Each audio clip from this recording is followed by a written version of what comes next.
Résumé de Ville cruelle des Aboto. Publié en 1954 aux éditions Présence africaine, ce roman d'apprentissage et de critique sociale dépeint la confrontation brutale entre le monde rural et la ville coloniale à travers le destin tragique d'un jeune paysan camerounais. 1. L'histoire. L'incipit, une rupture amoureuse. Le roman s'ouvre sur une scène intime entre Banda, jeune homme d'une vingtaine d'années, et une femme qui lui reproche de refuser de l'épouser. Banda explique qu'il se marie par devoir filial. Sa mère, gravement malade, souhaite le voir marié avant sa mort. Il a choisi une petite gosse, que sa mère a acceptée, non par amour, mais par obéissance. La femme qu'il quitte, plus âgée et expérimentée, comprend qu'elle ne pourra rien contre la volonté de la mère. 2. La vente du cacao, l'humiliation. Banda se rend à Tanga, ville imaginaire, avec 5 femmes de son village pour vendre 200 kilos de cacao. Il compte sur cet argent pour verser la dot et se marier. Mais au poste de contrôle, le fonctionnaire déclare son cacao mauvais et le fait brûler sur place. En réalité, une mascarade. Le cacao est ensuite revendu clandestinement. Banda proteste, se bat avec les gardes régionaux, se fait pocher un œil, puis est emmené au commissariat. Il est relâché sans explication par un gradé blanc qui déclare « Merde, alors ! Bon, ça suffit comme ça. Ils m'ont trop couillonné. Au moins, je m'en vais relâcher celui-là. » 3. La quête de réconfort. Banda ne rentre pas à Bamila, son village, pour éviter de voir sa mère pleurer.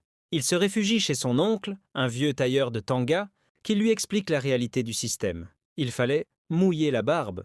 Des contrôleurs les soudoyer pour que le cacao passe. Banda refuse de se résigner. Il erre dans Tanga, assiste à un accident de camion où un enfant est écrasé, puis à une scène de lynchage. Des mécaniciens noirs, non payés par leur patron blanc, l'ont malmené. L'un d'eux, Koumé, est désormais recherché.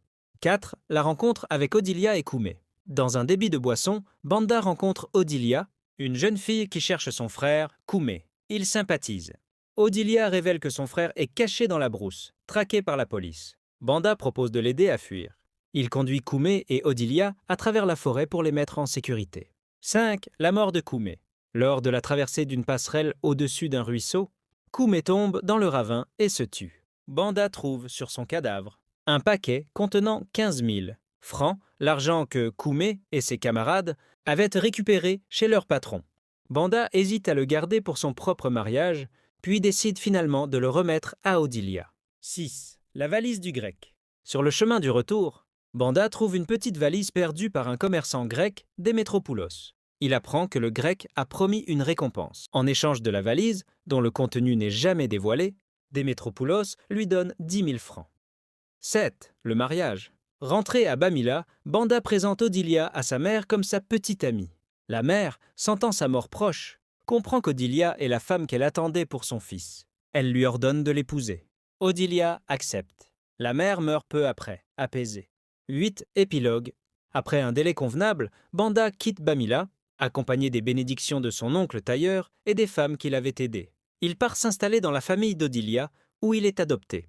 Mais il sent qu'il devra un jour aller à Fort-Nègre, la grande ville, pour continuer sa route. Le roman s'achève sur cette tension entre l'accomplissement familial et l'appel incertain de la ville.